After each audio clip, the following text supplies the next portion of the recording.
Të nderuar teleshikues, përshëndetje. Unë jam Roland Çafoku dhe ky është emisioni Dekalog. Sot e gjithë bota do rrotullohet rreth topit të futbollit. Nis botrori i 23 në historinë e futbollit botror në Shtetet Bashkuara të Amerikës, në Meksik dhe në Kanada. Është një ngjarje jo thjesht vetëm sportive, por është një ngjarje globale që i kalon gjitha ngjarjet e tjera. Madje besoj do fokusohet aty dhe do lërminjan edhe luftën në Ukrainë, situatën në lindjen e mesme dhe nuk e dim edhe për protestën se disa kanë variante që ajo mund të jetë një shtyrës ose diçka që mund ta ndihmojë protestën, disa të tjerë thonë që do ta sfumojë atë. Nuk e dim këtë. Për të diskutuar për këtë kam gjetur një personazh që kemi dhe një ngjarje tjetër. Nuk e quaj dalje në një libri. Uvill Zajmi është nga ata që nuk flet, po lë vepra. Ky është libri 9 dhe jo libër do si do. Unë si pasionant i botimeve dhe i shkrimeve të Uvill Zajmit, sigurisht që më ra dorë ky libër, Shkëlqimi i një pallati sporti. Tani, kur themi pallat sporti, numri 1 është pallati sportit Aslan Rusi ose Partizani, siç ka qenë para vitit 90. Ajo godin, ai institucion mban brenda jo thjesht historinë e mureve, tapetit, rrjetave, koshave apo dhe atyre dyshekëve në lojra të tjera, në sporte të tjera si mundje, peshngritje. Po aty është edhe historia, një pjesë e rëndësishme histori e sportit shqiptar, por nuk e tepër të them një pjesë edhe e historisë së Shqipërisë. Uvill Zajmi ka nxjerr, nuk e tepër të them një kryevepër, historia e një pallati sporti. Do flasim pjesën e dytë për këtë, por pjesën e parë ne do t'ja kushtojmë botrorit të 23 në Shtetet Bashkuara të Amerikës, në Kanada dhe në Meksik. Uvill Zajmi, të falenderoj shumë dhe kënaqësi gjithmonë që të kam në emisionin tim. Mirëmbrëma, faleminderit për ftesën. Kam kënaqësinë kur ftoni ju, sepse ju e dini se sa ju vlerësoj, ju admiroj për gjithçka dhe ju që çfarë bëni edhe për televizionin tuaj. Faleminderit. Tani sot nis në orën 9. Në orën 19:30 nis ceremonia, në 21 ndeshja e parë. Ceremoninë se shkojnë fare ne, po ndeshja e parë. Ndeshja e parë, pra rëndësia ka jo, në përgjithësi dua këtë gjë. Si është ky botror? Ajo që thatë ju, ky konsiderohet botori më i madh i gjithë botrorëve zhvilluar, të 22 botrorëve zhvilluar deri tani, në shumë pikpamje. Spari, i pari që zhvillohet në 3 shtete. Së dyti, i pari me një buxhet financiar të jashtëzakonshëm. Së treti, me pjesëmarrjen e 48 ekipeve, si asnjëherë më parë. Më shumë sa kanë qenë më shumë, sepse 24, me 16 ka qenë, 16 skuadra. Nëse referohemi botrorëve të 70-s para, janë me 16, 4 grupe me 4 skuadra në grup. Dësa këta janë sa grupe? Këto janë 12 grupe. 12 grupe me 4 skuadra. Pra me një fazë finale pas ndeshjeve në grupe me takime direkte. Një botror që fillon në një situatë pak delikate, lidhur pra për herë të parë ndodh që në një botror 2 shtete tjenë përballë, si më thënë, në Shtetet e Bashkuara dhe Iranit që janë në një gjendje lufte alarmante, pra. Dhe të dy janë botror. Të dy janë botror. Njëra është organizator, pra dhe tjetra është pjesëmarrëse. Janë në një grup, mos gaboj, apo janë në një grup? Jo, janë në një grup. Nuk janë në një grup. Dhe në një situatë disi të tensionuar, por që konsiderohet pra dhe nga FIFA një ndër angazhimet më të mëdha që mundet të jenë. Ekziston mundësia që SBA me Iranin të luajnë? Unë them që jo, por çdo gjë varet edhe nga kombinacione. Po nëse ideja FIFA-s është edhe ajo që FIFA e mbështeti pjesëmarrjen është që larg luftrat, pra luftrat lihet anash dhe rëndësi ka sporti, komunikimi, bashkëpunimi, harmonia që sjell një ndeshje futbolli, një mjedis i tillë. Edhe pse atmosfera për shumë ekipe, për që do bisedojmë për disa ekipe, aq më tepër për Iranin nuk ka qenë të pozitive, sepse skuadra ka gjetë një situatë jo të favorshme, pra kur ka zbritur në Los Angeles, ku dhe luan, dhe është detyruar, jo, përpara flash, kur skuadra shkoi, dhe është detyruar që të spostohet në Meksik, pra të bëjë servitje atje, të jetë angazhuar aty, përgatitet dhe vetëm për ndeshje 2 orë për të shkuar për të ardhur. Pastaj situata që ka ndodhur në këtë hera parë që ndodh, që të gjithë jenë të kontrolluar në ekstrem, shumë drejtues, përgjegjësa nuk janë lejuar, e kanë konsideruar jo normale, por janë situata të tilla, cilat një ndër to dhe arbitët për cilat do do flasim. Pra kjo situata që topi i ri, logo e re, kemi shumë element, pra si që Çfarë ndryshime ka? Pse topi i ri? Se e thua këtë. topi i ri, topi i ri sepse ka qenë shumë i veçantë. Mënyra e fantazisë si është strukturuar topi, që po çikosh dizajni, ka 3 ngjyra, që janë 3 ngjyrat e simbolet të 3 shteteve, e kuqe, e bardhë, e verdhë, jeshile, dhe logo. Logo është me 3 element që janë simbolet e kafshëve të 3 shteteve, Kanadas, Amerikës dhe Meksikës. Nuk është një logo e veçantë, një maskot. Nuk kemi maskot. Nuk kemi një maskot veçantë, por janë 3 maskote. Sepse deri tani ne jemi mësuar që një shtet i organizator janë 3 maskote dhe kam nësi sepse ditën e hënë ky maskot do të më vi, me që i koleksionoj maskote. Qa thumë, bur? Sa maskot ke? I kam pothuajse të botrorëve, të 10 botrorëve të fundit. Jo, 70-ës janë, sepse në atë kohë nuk ekziston një farë mënyrë. Tani kemi disa foto dhe dua t'i komentojnë, janë grupet, në fillim do jenë të gjitha, po lutem regjia që t'i komentojmë.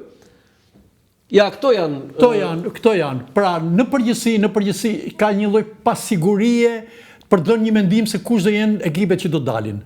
Janë 12 grupe, dalin 2 ekipe dhe 8 të tretat më të mirat. 8 të tretat të rënditura, pra që do krijojnë fazën e dytë, e cila është me eliminime direkt. Edhe kjo është shumë interesante sepse humbet kthehesh në shtëpi. Humbet kthehesh në shtëpi. Po, në turin e dytë, në raundin e dytë të turneut. Iku mbaroi. Botrori ka qenë dikur pa eliminim me grupe dhe turi i dytë, disa herë dhe me eliminime direkt. Gjykoj që e kanë bërë mirë, pra eliminimi direkt mbaron edhe ka emocion më tepër, ka tension edhe. Tani unë shikoj këtu që në përgjithësi janë të favorizuar skuadrat europiane. Pse janë të favorizuar? Janë të favorizuar sepse kanë kualitet pak më të mirë, me lojtarë më të mirë. Pra tani Curaçao. Pra Curaçao janë 5-6 shtete që debutojnë për herë të parë që nuk nga Amerika Latine e kam parë hartën dhe e pamundur edhe nga emri interesant pra. S'ka marrë pjesë asnjëherë. Po, janë 5 shtete që nuk kanë marrë pjesë asnjëherë. Kush? Curaçao? Po Curaçao, them unë, Gana duhet të jetë 2. Jo, Gana ka qenë më. Uzbekistani, them unë janë 3 i kam se Uzbekistani ka marrë pjesë. Edhe Cape Verde. Cape Verde. Cape Verde për Cape Verde që i thonë. Dhe Cape Jeshil? Cape Jeshil. Pra, sepse ka një lloj, të gjithë bëjnë pyetjen pse lejojnë kaq shumë skuadra. Madje FIFA ka mendimin që t'i shtoj botrorin tjetër. FIFA unë gjykoj që pak e tepruar. Kërkon një shumë përfshirje, gjithë përfshirje, por që është pak e tepruar sepse ka disnivele të jashtëzakonshme. Historia ka treguar që ndeshjet që përfundojnë 9-0. Më mend San Valdori sa doli me Hungarinë? Po 82-shin? Po 8-0? 8-0. Franca 9-0. Unë isha fëmijë. Pra problemi është që është një strategji e FIFA-s që në një farë mënyrë edhe nuk mbështetet shumë. Pra duhet përqendruar tek ekipet e Europës që kanë kualitet, edhe ekipet e Amerikës si jugore, që janë 4-5 shtete që janë gjithmonë potencial në botror. Pastaj nga Afrika nuk mund pretendojmë shumë, nga Australia, nga ajo zona nuk mund pretendojmë shumë, por edhe nga Meksikë, nga Amerika Veriut, se mos harrojmë. Vetëm në Meksik luhet futboll. Në Amerikë dhe në Kanada kemi basketbollin, NBA, sportin kryesor, dhe futbollin amerikan dhe hokejn. Pra nuk është futbolli i zhvilluar. Ata nuk i thon futbolli që luajnë ata. Pra kemi një lloj dhe kështu që nuk mund të themi dot, po shikojmë edhe grupet janë skuadrat që me të vërtetë janë duken si pretendente pra. Tani para se të kalojmë tek grup më grup që ti na i komentosh, më thuaj diçka të tillë. E para, kishim shanse ne që mund të mbërrinim? Ne kishim shanse. Edhe ne dhe Kosova.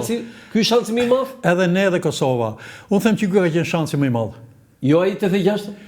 Jo, 86-ën kishte edhe ne kemi përjetuar 86-ën, pra mos i mundëm me Belgjikën. Ai ka një moment të veçantë. Si ishte edhe vdekja në Lerozës. Ajo e ndërlikoi, se ne do luanim me Greqinë këtu. Dhe nëse do merrim një fitore, po të merrim fitore, ishte me 2 pikë. Ndryshonte raporti dhe ne kishim mos gaboj 2 dhe 1, 3, po të fitonin me 5. Shkonin 5, vinte Polonia Dhe luani me një tjetër gjendje morale, psikologjike dhe Diqen me Roxha? nuk u lut me Greqi, skuadra u shpërnda dhe u prit Polonia me 29 maj, ku erdhi Boniek pas. Po mirë, ndeshja me Greqinë u anullua? Jo, u zhvillua në Ndorin. U shtynë në Ndorin kur ishte kot sepse Belgjika dhe Polonia kishin siguruar. Polonia mos e fitoi këtu me ne.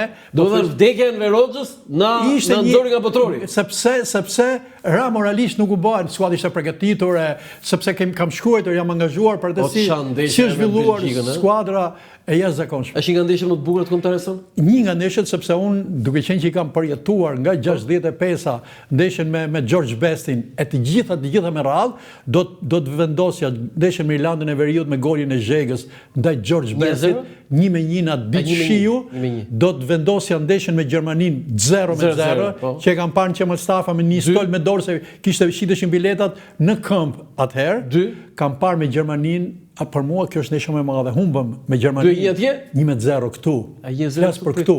Humbëm me Gjermaninë e Gerd Mülleri që shënoi gol Gerd Mülleri. Ajo është Gjermania 71-shin, shkurt. Më mirë e gjithë korave që ka ardhur ka luajtur Shqipëri dhe ne dolëm 1-0. 3 ndeshje, 3. Pastaj vjen Belgjika. Pra që fitu me Belgjikën.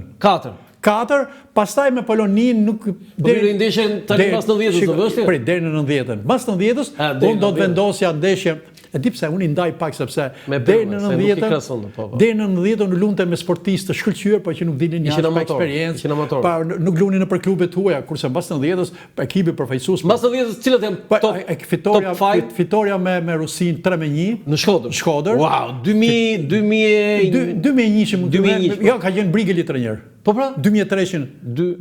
Ka qenë Brigeli 2002. Dhe fitoria me Greqinë. Me Greqinë. 2-1 këtu. Gjykoj, pastaj kem 2-1 këtu. Pastaj gjykoj ka dhe ndeshje tjera, por këto janë që mund të përcaktoj, po 3-1 fitore me Rusinë në Shkodër dhe 2-1 me Greqinë, kampion e Europës. 2-1 kampion e Europës.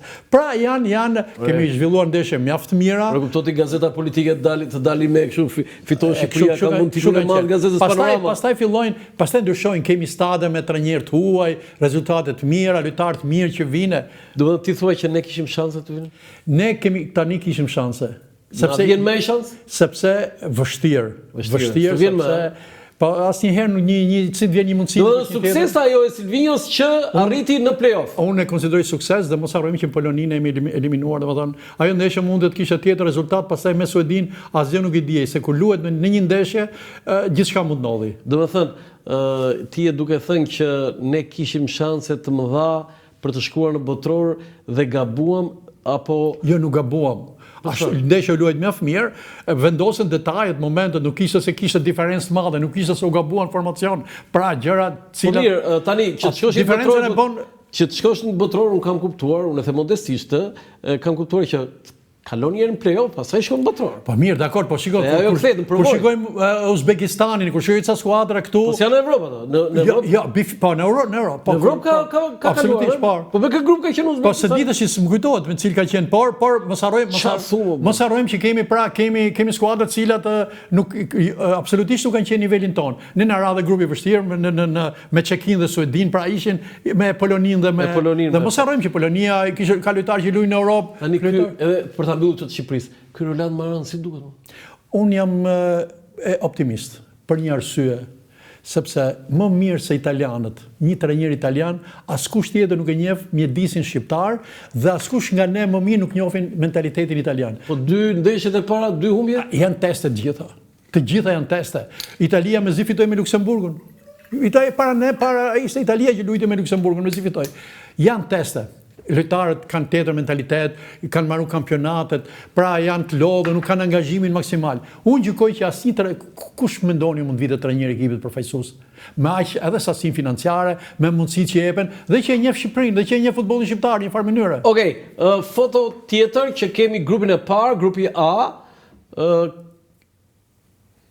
kalendari, do të thënë kemi Meksik, Afrikë e Jugut, po jo, do doja njëra ato fotot e grupeve njëra, pastaj oraret e ndeshjeve, nëse është e mundur regjia, kemi fotot e grupeve njëra. Sidoqoftë, një problem gjykoj unë është do jetë këtu, siç e thonë edhe mediat e të pranishmit e shumë specialistë, opinionistë, do jenë dy elementë shumë të rëndësishëm. Ja, Meksik, Afrika e Jugut, Korea e Jugut, dhe Çeki. Republika Çeke. Po. Gjykoj që e favorizuar këtu do jetë Meksika si vendi organizator, dhe mos duket çudi Korea e Jugut jetë surprizë sepse në 66-ën Korea e Jugut kaloi në turin tjetër. Pra, sot raportet kanë ndryshuar, ka ekuilibër në përbërjen, nuk ka diferenca. Pra, edhe Republika Çeke ne njohim janë lojtarë që luajnë në Europë, por unë do të konsideroja pra Meksikën dhe do të vëje një outsiderin Korenë e Jugut. Foto tjetër? Grupi B, Kanada, Zvicër, Katar, Bosnjë e Hercegovinë. Bosnjë e Hercegovinë do jetë një skuadër e vështirë, një skuadër që eliminoi Italinë dhe që ka Xhekon. Pra, po absolutisht, po janë tash këto ky është botrori dhe i moshave të mëdha, mos harrojmë. Ky është botrori i pleqve. Se janë 3 lojtarë që priten me interes të jashtëzakonshëm. Sa vjeç? Janë 39-40, si më thonë. Pra Messi, Ronaldo dhe Modric. Janë 3 lojtarë. Modric po shkon 41. Po që janë po themi. Ky është botrori i pleqve. Pra 3 lojtarë. Ne thoshim Roger Milla atëre. Sa vjeç ishte Milla atëre? 39, 38, 39. Ne thoshim thoshim ne. Që priten me interes. Unë gjykoj që këtu kush del? Zvicra dhe Bosnja Hercegovina, i gjykoj se Kanadaja nuk është. Po tjetër? Po dy janë për Zvicra dhe Bosnja Hercegovina.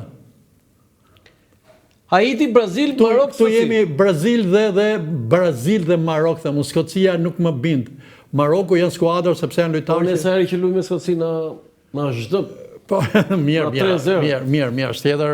Por që gjykoj që sepse këtu ka dhe një problem që duhet shumë i rëndësishëm. Dy janë elementët kryesor. Që ne Europa nuk është ambientuar shumë.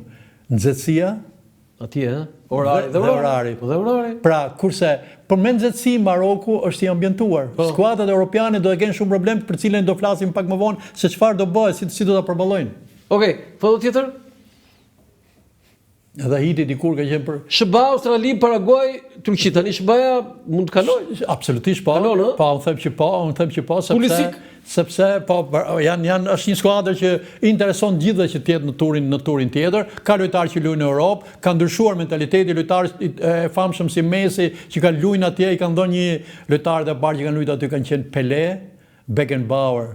Që ishe Dream Team? Jo, Kosmos. Masi lanë futbolin e Europë, ndanë me shkun lujtën atje dhe janë parët që i dhanë një impuls futbolit, pra ndryshe, jo futbolit amerikan që transferuan futbolin europian në Europë. Shumë e bukur kjo. Dhe ti thua Amerika me Turqi? Amerika dhe Turqia, themun. Dhe Turqia? Jo Paraguay? Jo, nuk besoj. As Australia, sepse Australia ka tenisin, ka sport e tjera, nuk e kanë futbolin primar. Po mi më të vëm ne vëllat që të pun ka Australia atje.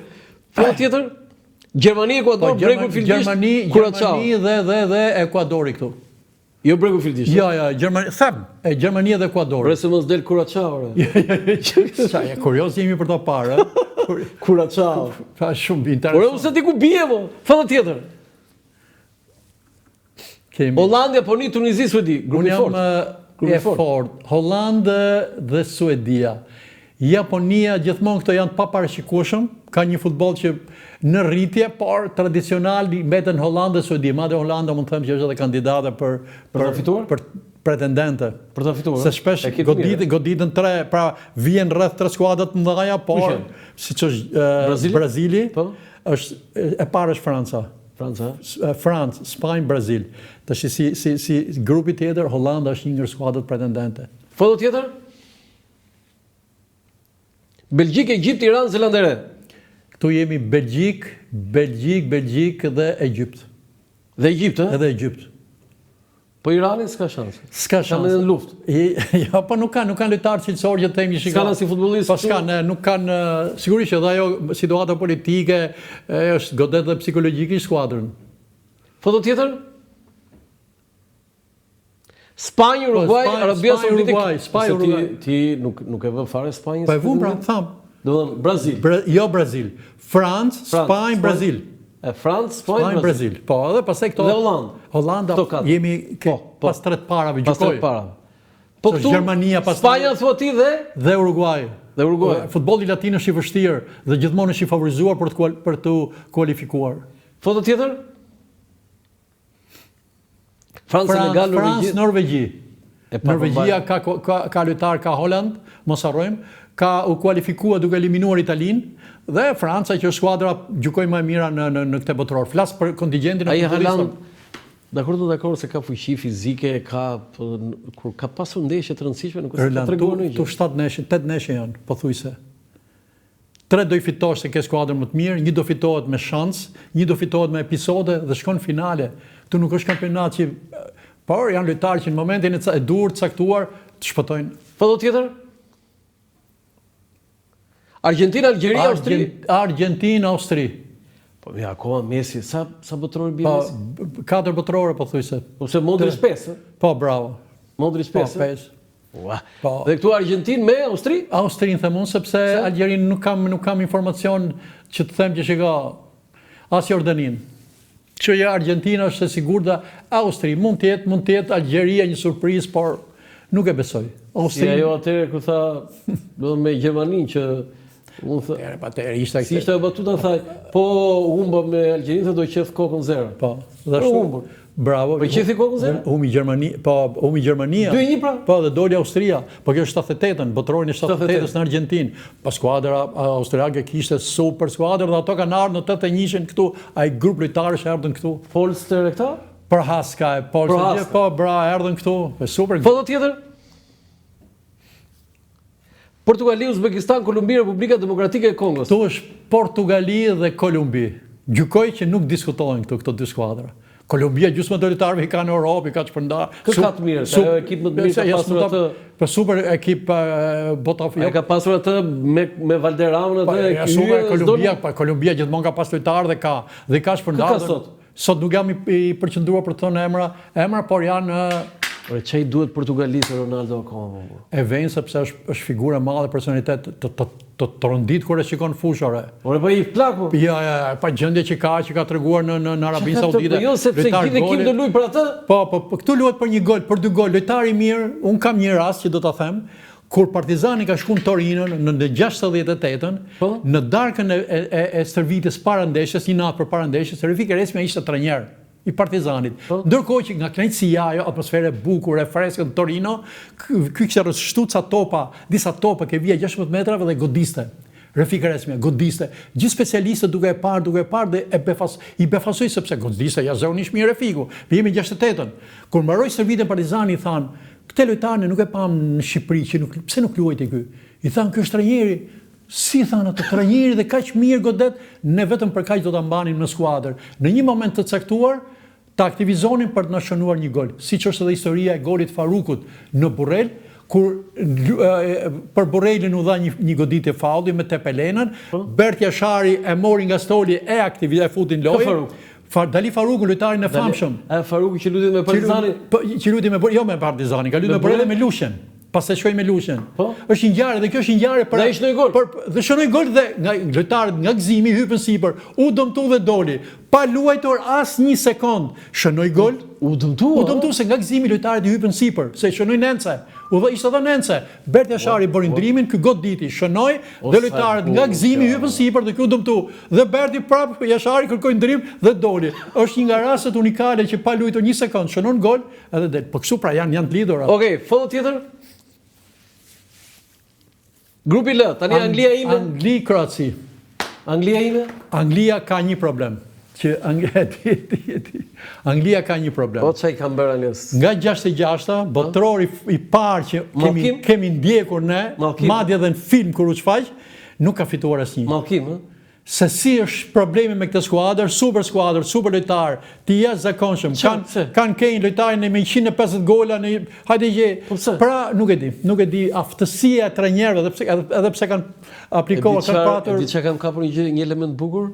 Anglia, grupi anglisë luan në Boston, atje ku është edhe ku zbritën edhe puritanët e parë nga Anglia me anije që u themelua kolonia e parë në Shtetet Bashkuara të Amerikës. Jam shumë dakord. Sa ironike, Anglia luan në shtëpi po. Edhe Anglia është se Boston është emër fshati në ai pari që erdhi aty do ja vënë Boston, thasë unë jam nga Bostoni, tha nga Anglia. Mos e vërtet. Bukur, shumë bukur dhe por edhe Anglia është kandidate, ha? Për potencialin që ka. Po jo, ka qenë një kampionat që Anglia s'ka qenë kandidate? Po jo ka botëror që s'ka qenë fare, por sa herë që shkon është kandidate, por për shembull botërori më dramatik I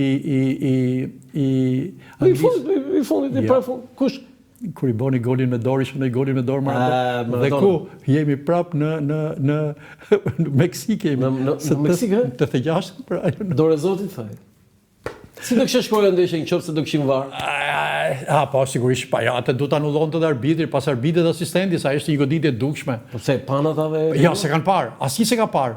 As sportiv vetëm një mbrojtës se ka parë që për Jo, ti ishe duke e parë dhe unë se kuptova gjithfarë. Për kundërzi, askush se kuptoj. Mendov vap, asistenti larg, kur arbitri kishte me kurriz, nuk e ka parë, pra. Dosha mendoj që avantazhi i Maradonës duke qenë i shkurtër dhe krahu i shkurtër se po të ishte një futbollist i gjatë, krahu do ishte më i dukshëm. Kurse këtu edhe vetëm portieri e ka parë. Se portieri kishte përballë. As mbrojtësit dhe ato ulurimat e tij ishin çuar, çka ka ky? Sa mos harrojmë që në Azteca është stadiumi më i famshëm dhe për 2 takimet e gjithë botërorëve. Pra, për këtë 1-66 me golin jo vetëm me golin me dorë të Maradonës, por dhe golin e dytë që bëri spektakolar që dribloi 6-7 lojtare, po në këtë ndeshje me Anglinë që dribloi. Po do ishte një. Ja, flasim si element, si detaj. Pra që eliminoi lojtarët që në golin. Dhe mos harrojmë që në 70-ën ndeshja shekullit Itali Gjermani 4-3, kur po të shkosh në Meksikë në stadiumin Azteca, i kanë vënë një plakat madh që thohet në gjuhën spanjolle, pra që është stadiumi i dedikuar, stadiumi që ka zhvilluar ndeshja më e madhe e gjithë historisë botërorëve. Gjermani, Itali-Gjermani 4-3 në 70-ën. Foto tjetër. Ja, tani vim te ky shoku jon. Rolando Maran. Tani pyetje. Ky do bëj ndryshime? Unë them që duhet bëj, por bazën e ka. Disa lojtarë janë baza skuadrës dhe që kanë eksperiencë. Shikoja Sherrin në ditë. Është lojtar që ka luajtur në Itali. Është ishte shumë mirë. Pra, këtu nuk është se kemi bëjmë diferencë. S'mund bëjmë diferencë Strakosha ose ky. Strakosha sigurisht që ka imazhin, ka eksperiencën, ka shumë ndeshje, por dhe ky a ditë një portier profesionist. Dhe ky është koha, pra në strategjinë që ka presidenti Duka, me këtë gjykoj unë, janë parashikuar dhe këto në ndryshimin e ekipit, në afrimin e lojtarëve të ri. Për shembull, Hysa është një lojtar me shumë eksperiencë, por drejt mbylljes ciklit. I bërin qindë më, rekord. Bravo, por është një drejt, janë disa lojtarë drejt, po Gjimshiti një lojtar i fortë, i mirë. Pra Muçi, lojtar që do afrohen dhe gjatë kësaj kohe dhe mund dalin. Tani me Muçin, kemi një asnjë nuk e di. Prapë ishte smur. Asnjë nuk e di tamam problemin e këtij. Por unë gjykoj. Kam përshtypjen që ka me federatë. Po, mundet kush e di raporti me federatën me cilë. Jo, Muçi me federatën dhe bën si vrarë. Jo, kush e di, po mundet është se ke futbollistët ndodhin këto lloj fenomenesh pa kënaqësi që shiko. Por më pëlqen dhe Christian Spendi, këto janë dy vëllezër. Se luajtin ai. Po shkëlqejnë atje. Po shkëlqejnë atje, po me kombëtarin. Sikur po lutem me lagje. Me kombëtarin, un kam një lloj eksperiencë si në Shqipëri. Po i referohem Italisë, Gjermanisë, kanë dështuar lojtarë që ishin asa me klubet dhe në përfaqësuese nuk shkëlqejnë. Ishte ai rumuni, si kishte dhe ai. Po kanë qenë. Tani Berat Gjimshiti te goli, si ku ai dhe ai jeti dhe ç'ishte ajo? Shiko, ky është një lojtar që luan në Serie A. Unë detajeve nuk i referohem shumë.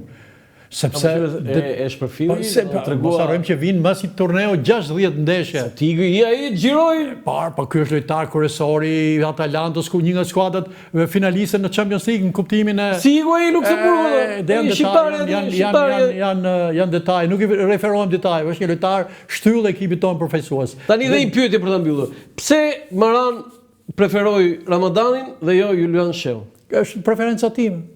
Më mirë se njeh ai, askush nuk e di. Ma ty ja futi kota. Unë i vlerësoj zgjedhjet e trajnerëve.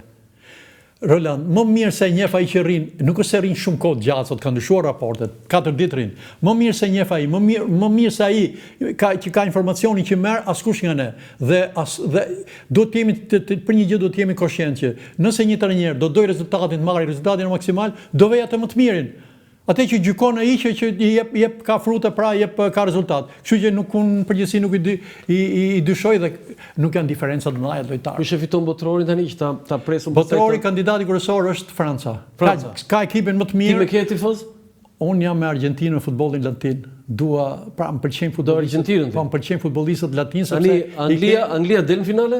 Nuk besoj. Nuk beson. Nuk besoj sepse nuk më ka entuziazmuar asnjëherë. Shpresën e kam pasur të madhe, grupi lojtarëve ka të mirë, por anglezët me një lloj mentaliteti kanë ndeshje që duhen interpretuar për ta fituar lojën. Anglezët si fillojnë të parën, ashtu morën edhe të fundit. Tani më shpjegoj dhe një që oraret tani si janë tani se jemi për kaçurrë. Oraret janë problem shumë i madh, edhe ne nuk orientohemi dot me oraret.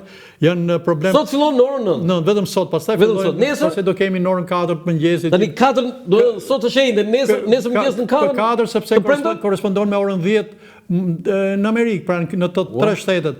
Do kemi probleme me këto, sepse është sigurisht që do ndiqen, por ora 4 mëngjesit për ne europianët është disi e vështirë, se mund të çosh një herë për të parë një takim, por në vazhdimsi. Po ti si do bësh për shembull kështu? Duke referuar momentin. Do bësh orën në zile? Ndesh, po sigurisht. Ose më saktë celularin se ka ikur kjo do bësh orën zile. Po.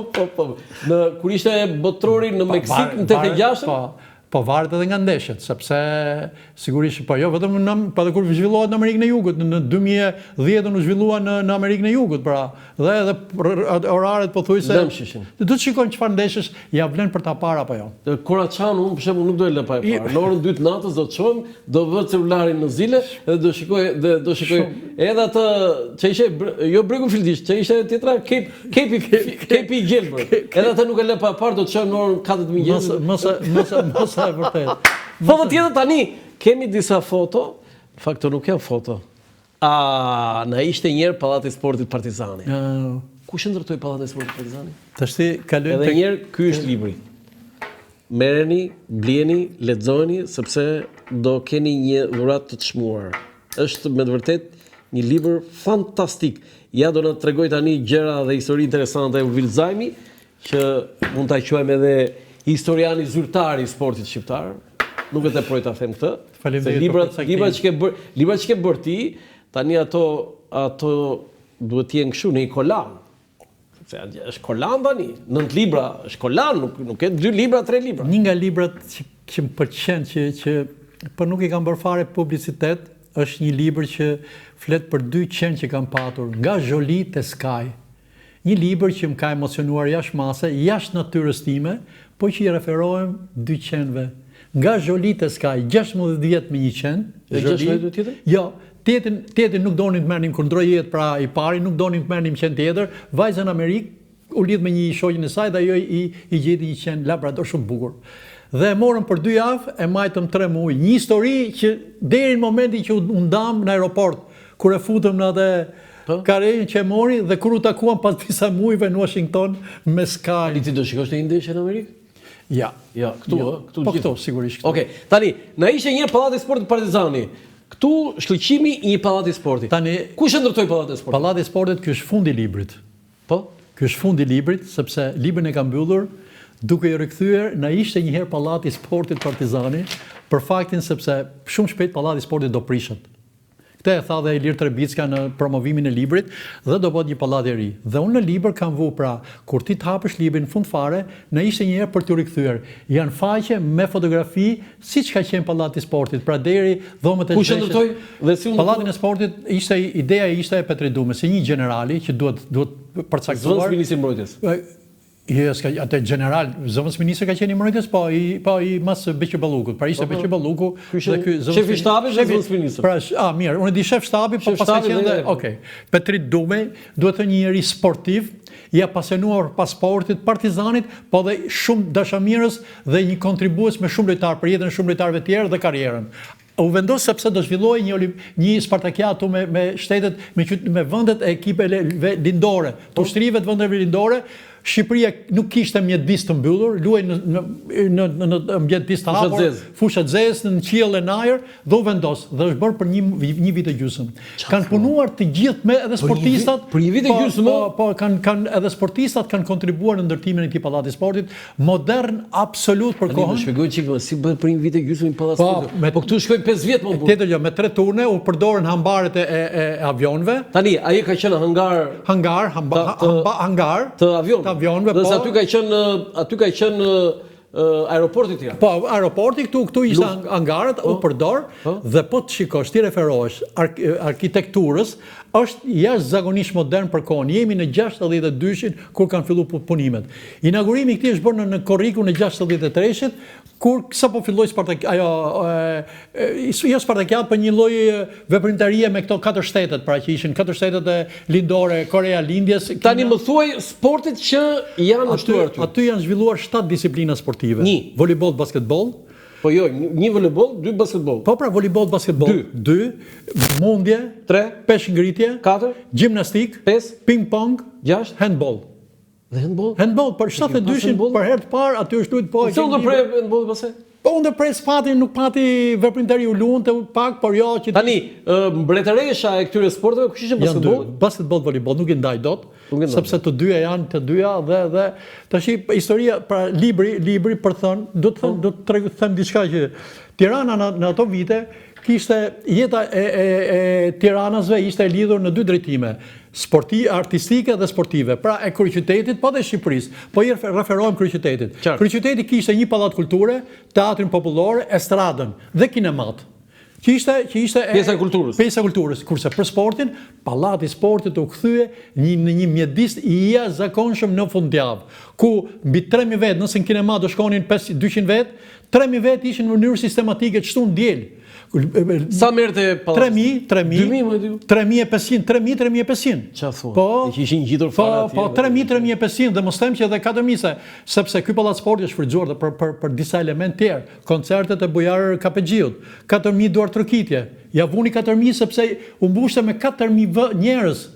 Pra nga 3.000 kapaciteti, 4.000 merrte. Ku rrinin? Me njëri tjetrin, si për njëri tjetrit, ngushtë me njëri tjetrin për të parë koncertet e Bujar Kapexhiut. Pra aty janë zhvilluar kongrese, aty janë mësuar këngët kineze. Unë kam mësuar këngën kineze aty. Ku ke mësuar? Po sepse kur ishim në shkolla universiteti, pristim kinezë, delegacionet. Një sekond, ma këndo pak. Dun Fan Hun, Ta Yashan, nuk e di se do të thotë lindja është e kuqe, por që i mësoni. Jo, ma këndo mua. Po jo, më Dun Fan Hun. Kjo ishte këti Dun Fan Hun, Ta Yashan. Po jo, ma këndo mua, se ti po i reciton. Jo, mos ma reciton. Edhe si ma i mendesh. Se mëndon? Po sa me Dun Fan Hun, Ta Yashan, kjo ishte. O sa bubo, kjo fantastike. Sepse në detyronin për të shkuar për të mësuar këngën, sepse kur kishte kongrese, në nxënësit e shkollës, shkonim dhe këndonim këngën, pra që ishte në programin për të pritur kinezët. Tani ti e di se çfarë thoshte kjo? Jo, lindja është e kuqe, po teksti nuk e di. Edhe sot dhe një Dun Fan Hun? Dun Fan Hun, Ta Yashan. Ta Yashan. Po, kaq i di sepse nuk harrohen ca gjëra pra. Dhe ai pallat sporti ka qenë me ne i tetë i lidhur. Un kam kujtime, jo un po gjithë brezi im me lojtare, kam kujtime të jashtëzakonshme me atë pallat sporti. E kam ndarë në disa fragmente librin. Pra libri referohet periudhës parë kur u ndërtua. Pastaj fillon aktivitetet 63-70, 71-80, 81-90 dhe 91 deri në prillin e 93-shit kur ju ndryshua emri në Aslan Rusi. Në to 30 vite është çdo veprimtari që Se javun Partizani? Javun Partizani për 2 arsye.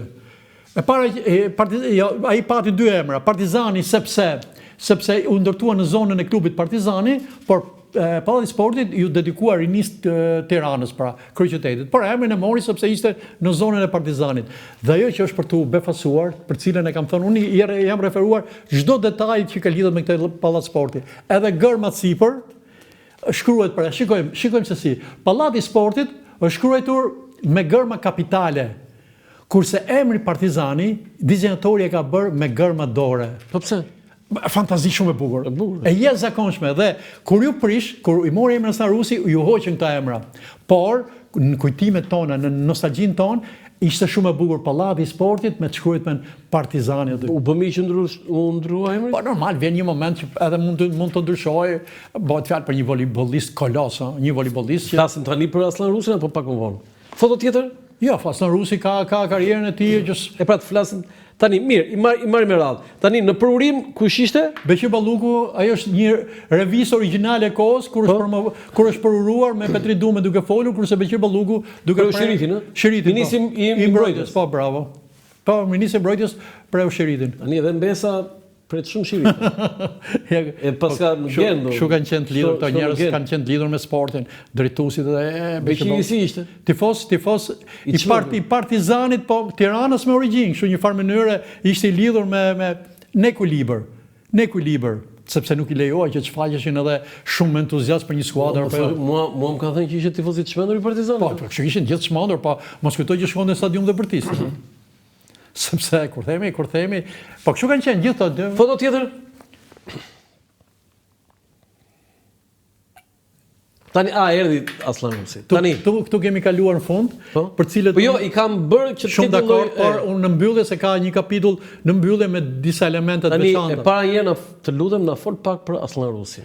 Unë Aslan Rusin e kam njohur sepse një miku im, pak më i madh Jean Bonati, më merrte dhe për të parë servitin e Dinamos kur kishin parkun, kur e bënin servitin tek parku pas kryeministrisë. Unë jam i një brezi që kam qenë 8 vjeç kur shikoja Dinamon që servitej te parku pas kryeministrisë, te parku i madh i sportiv. Do të thënë aty ku është tani ajo ku është pjesa me Fadil Kokomani dhe gjithë aty, dhe aty unë e kam parë Aslan Rusin për herë të parë.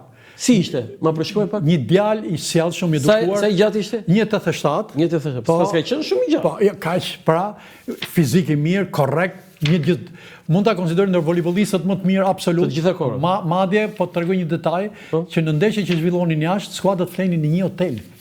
Flinin jashtë me ekipet kundërshtare, i binin natën derës edhe e lajmëronin, i thonin Aslani, hajde do të vish me ne se ti je volejbolist. Jo, pse thua me zotullet sigur është në atë kohë. Po imitoj se si binin derës, sepse kishte mbaruar për anglisht. Aslani, Po, dhe fliste shumë mirë anglisht dhe lojtarët drejtuesit donin ta merrnin me ekipin e tyre, pra që lunte me shtetin. Kë ekip? Bullgarët për shkakun që ishin, po flas për ekipin bullgar, ekipin kampion të Bullgarisë, CSKA-n, që jemi në fazën finale, dhe rrinin në një hotel në Amsterdam. Në Bruxelles, rrinin një hotel dhe ato shikonin një lojtar të jashtëzakonshëm te ky. Dhe natën i binin derës që Po ç'a ndodhi me Aslan Rusin? Aslan Rusi mbaroi karrierën në 72-shin, ky pothuajse e mbylli karrierën me Dinamon. Në ato vite që është edhe në libër shkëlqen Partizani, i dash Fagut, ylli Tomorit dhe cikli i Dinamos fillon mbyllet. Dhe në 74 Partizani 73-74. Jo, si përfundoi jeta e këtij? Ky pastaj pati probleme shëndetësore, u nda me volejbollin, luajti me studentin e mbylli karrierën. Jo, si ishte historia e dashurisë këtij? Jo, atë se nuk i referohem shumë për një arsye që unë gjykoj që janë fjalë më tepër zhurmë madhe sepse gjëra konkrete nuk mund të. Do na ishte Aslan Rusi dashuruar me vajzën e vet? Pas mund të themi dashuruar të shitit, kur themi dashuruar, jemi unë e ti. Mund ta koqin sepse në stërvitje njiheshin, mund të kishin një miqësi pak më tepër, por nuk mund të them që ishte arsye ajo e cilën ndikoi. Ti thua të dashuruar, do thënë ti je dashuruar me gruan tënde dhe shkon në martesë, këtë quhen ti dashuri. Nuk mund të themi, që në atë sistem, pra, një dashuri kaq sa.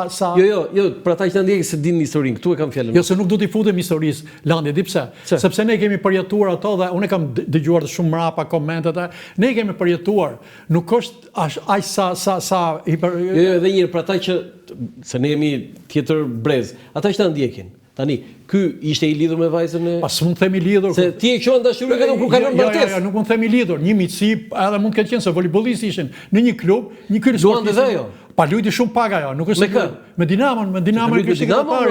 Po në vitet 70 kur Dinamo u krijua, kur Krishtik Tartari e thiri ministri i Brendshëm i tha që do ta lësh volejbollin e luajtur në 72-shin, kur Dinamo mbylli ciklin në kampionatin fazën finale të Europianit në Bruxelles, e thiri ministri i Brendshëm Kadir Zbiku tha do bësh Dinamon. Krishtiku nuk donte, ai urdhëroi, pastaj Krishtiku me Xhelkoin krijuan Dinamon e volejbollit. Dhe morën vajzat që ishin në shkolla ke Petronini, morën disa vajza, po ishin ato aty. Morën edhe Pranvera. Sa luti Pranvera? As 2 vjet s'ka luajtur me 2. Tani këtu lidh ajo me. Po këtu tash Aslan Rusi ishte 30 vjeç. Ishte në një fund karriere një farë mënyre. Kjo ishte. Pse është përfill fare këtë sepse gjithë Tirana zien për këtë. Ja, e di, por nuk kemi në këtë nivel. Jo, ti e kam fjalë. Mos mu hap këtu tash si një libër. Jo, për ta mbyllur fare. Po mos na thuaj kështu që dashuri quhet ajo vetëm kalon martesë. Po tash një lloj miqësie ne mos s'duhet ka egzageruar pra ajo shiko, një dashuri që ajo i ndikoi Aslanit pati probleme. Absolutisht. Pse vdiq pastaj? Po se dimë po probleme, si mund të vdesë njeriu problemet e tij, nuk është, po pse ti e ke studiuar këtë, e ke marrë me këtë? Po ti se ke edhe si? Jo, nuk është nevoja të jetosh në atë kohë. Po si ke arritur ti, për çfarë? Vdekja e tij është shumë e dyshimt. Sepse ai Po jo për kësaj, nuk për kësaj. Po jo, kaloj. Mirë, pse thrisin në tu? Tash ti kalojmë ke librit, lutem se. Jo, vetëm një. Jo, lutem se mos më hap më se. Okej, rregull. Nuk dua të më intereson. Po pse thrisin e tu si? Nuk më intereson i dashur, nuk është libri, tema e librit kjo. Okej. Tani, ti thua dy binjak edhe për Dashfagun. Unë Dashfagun isha fëmijë, po e mbaj mend. Absolutisht. Kanë qenë dy basketbollistë, shërbime bënë kështu. Dy volejbollistë të një niveli të jashtëzakonshëm. Po pse binjak? Sepse si binjak kuptimin ishin të dy të një niveli të lartë, të dy shutërë kryesor. Fagu duhet ishte mirë? Pak më i ri se ky. Të dy lunin para kundërshtar, njëri me Partizanin, tjetri me Dinamon, dhe të dy në kombëtare. Të dy lunë të Dinamon ndeshjet në kombëtare, merrte Dashin. Partizani lujti me Roinin 73-shin, mori Astarusin. Dhe ishin të dy super miqsi, dy binjak, kuptimi figurativ të fjalës. Personalitetet të jashtëzakonshme. Foto tjetër? Këto janë mjedisët e Pallatit Sportit dhe drejtuesit.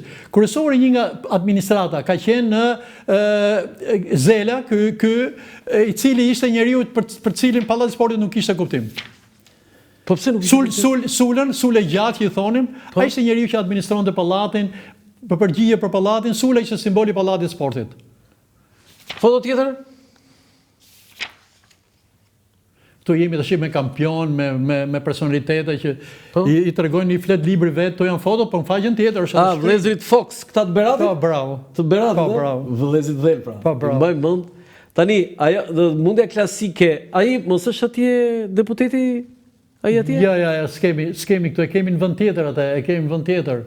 Këtu jemi tash se kemi mundi klasike, mundje të lirë. Okej, janë shpërndar. Por shiko, kalojmë sepse këto janë pafund me këto. Jo, unë kam bërë disa selektime. Kemi Agim Fagun, kanë ngjarje shumë të mëdha.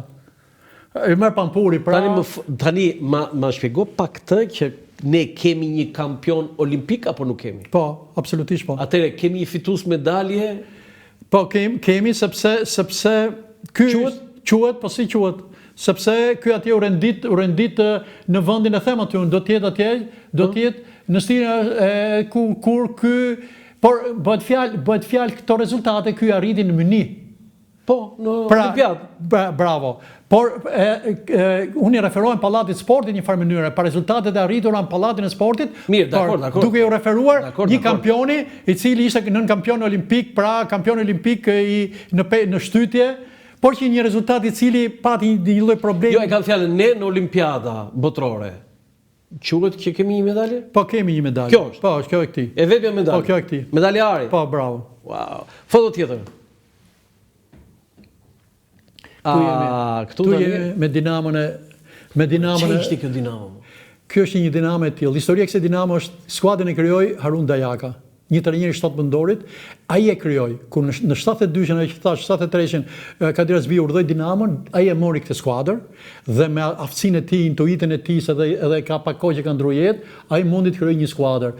E jashtëzakonshme skuadër. Mos harrojmë që në lojrat me dorë, nëse futbolli është 11-11 dhe 5 herë ti godet shtyllën dhe nuk e fiton ndeshjen, në lojrat me dorë e ke kundërshtarin përballë. Kundërshtari është 1.90, 1.95, ti je 1.82. Dhe supremacia në kondicionin fizik është e dukshme. Kanë konkuruar në basketbol, pra ne unë kam një admirim, vlerësim të jashtëzakonshëm për lojrat me dorë. Kanë konkuruar me rezultate të jashtëzakonshme me botën. Kështu që ky është një ndër ekipet e famshme të atij Pallatit. I Krishtik Tartarit. Kemi kujtime Krishtik Tartarin, cili ndroi jetë pak. Po, unë kam sepse kam pas miqësi familjare, mamaja ka pas miqësi me gruan me. Nëse ndroi jetë, kishte apo thjesht mosha, probleme, probleme, por Krishtik Tartari ishte njëri i komunikueshëm, bila ai ma ka treguar historinë që nuk donte ta merrte Dinamon, por e urdhëruan Kadri Azbiu edhe me Xhelkojen. Po këtu janë gjithë pikati ai këto talenta, apo i ktheu ai në aftësia e trajnerit për të nuhatur. Por shiko Landi, këtu kemi një libër ku janë të gjithë. Këtu janë kampionët ekipet të mëdha. Tani një pyetje kam unë, niveli më i lartë i sportit shqiptar janë ajo e Dinamos së meshkujve që arriti 2 herë në finalet e Championship të voleybollit dhe e Dinamos së femrave 2 herë dhe 3 herë. 3 herë. Një herë shkoi, 2 herë nuk shkoi. Pse 2 herë nuk shkoi? 2 herë sepse i ra me ekipet ruse. Se ajo që shkoi me Dinamo shkoi 2 herë, 2 herë shkoi dhe 2 herë nuk shkoi. 2 herë shkoi dhe 1 herë nuk ka shku. Një herë nuk ka shku. Nuk ka shku sepse i ra me ekipet ruse. Nëse ne nuk do ta kishim atë rregull se nuk e din ata që na ndjekin. Ishte një rregull që po të na vinë me skuadrat e Bashkimit Sovjetik nuk luani. Dhe kush është njeriu që i ka dhënë dorën e parë që ktheu miqsin? Ela Tase. Me kë? Po kapitenin ruse. Se u dha urdhri, u lejuan që të jepte në Forli në 90-ën. Po. Dinamo me Uraloçkën, dhe kapiteni do jepnin dorën. Po, dhe takoi për herë të parë u leju Ela. Po përpara nuk lejo kapiteni tjetër. As politikan, asnjëri. Nuk jep të dorën. Po nuk u takonin. Çfarë thoshin ekipi? Nuk shkoi fare. Kurse në Uraloçka u lejua që skuadra shkonte, edhe të luante. Dhe 2 kapitenët ishin të detyruar të jepnin dorën njëra tjetrës. Dhe Ela Tase është njeriu i parë që ka kthyer miqsinë, kuptim figurativ. Tani Ela Tase është sportistja e lojrave me dorë më e madhe të gjitha kohërave? Më e madhe. Apo të gjitha edhe gjitha sport. Ja, flasim për voleybollin e femrave. Të voleybollit. Po, ajo është më madhe. Sigurisht që ka është Lule Duka, Moza Ibrahimi. Edhe Moza se si duhet si pa Mozën Ela nuk mund të luante. Ela e thotë para, pastaj gjithë Dinamo Lule që Moza ishte njeriu që pasonte, ishte shpirti i skuadrës. Po edhe Lulzime Duka. Edhe Lule Duka, po i gjithë grupi. Mirë është, pra unë i them këto treja, sepse kjo Dinamo e treshës famshme Tase. Ajo e treta e Silva Turdiu? Silva Turdiu, këtu i ke gjithë emrat. Tani na thoni çik për Silva Turdiu, tani mos bëj tani si gazeta sportive Jo, po di se s'du të referohem personazheve. Sepse Silva Turdiu ka qenë sportiste shumë e mirë, kaq. Po pjesa tjetër? Jo, nuk po pse sportisti popullor i viteve 70? Ajo është pjesa e dashurive të mëdha që nuk do ta interpretosh, tjetër kapitulle. Do ta bësh atë? Po, tjetër kapitulle. Pra mos i hym. Flasim për sportiste. Daj, tani e kuptova që ti nuk do t'i nxjerrësh sot këto. Sepse ke një projekt. Flasim për sportiste. Ke një projekt. Këtu jemi në kuadrin e sportisteve. E ke intervistuar Silva Turdiu? E kam takuar sepse unë kam jetuar këto sportiste. Ne shkollim Gim Kubadin. Si se njoh Gim Kubadin, ka Rruga Duaj, kam personazh. Po unë njoh Tjatin. Ai ka qenë një jati dhe dy djemt kanë qenë. Ore lere babaj në burr ti bëj se më bënë Gimin në burr. Gimi djalë Flori. Ke pallati i kanë personazhe të Rrugës Durrësit ta, kështu që jo Flori, po një djalë më shumë se sa një. Dhe vjen shpesh në Tiranë. Vjen shpesh edhe kur vjen më takon, më thret dhe shkojmë në fundit erdhi pa Silvën. Po dhe Silva një vajzë mrekullueshme, voleybolliste dhe vajzë sepse ka dy element ke një sportist. Sportist i mirë dhe njeri i mrekullueshëm. Se mund të jesh sportist i mirë, por mund mos jesh njeri i mirë në kuptimin kurse këto kanë qenë një grup i edukuar, i sjellshëm, sportistët nivelit komunikueshëm të dashur. E vërtetë, edhe Silva edhe vllai Paridi. Edhe vllai nuk ja njoh shumë Paridin. Ka intervistuar Paridin. Po unë i njoh maman këtyre sepse maman e kujt? E Silvës. E të Silvës. Grunë profesorit ka ndruar jetë Shkodrane dhe mamaja kishte shumë miqësi me ato. Ai kishte një gruzonjë punonte në uzinën në traktorin në Tani kam një pyetje.